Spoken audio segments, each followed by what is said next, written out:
বন্ধু কখনো। MNO গুনাহের কাজ করো না বন্ধু কখনো। PQR সবার সাথে করব আমি সুন্দর ব্যবহার।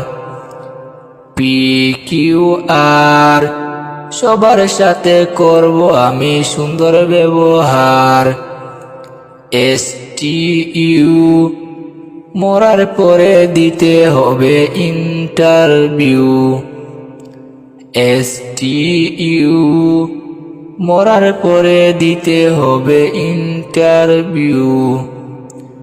BWX সব সময় গুছিয়ে রাখবো পড়ালেখার ব্যাচ। BWX সব সময় গুছিয়ে রাখবো পড়ালেখার ব্যাচ।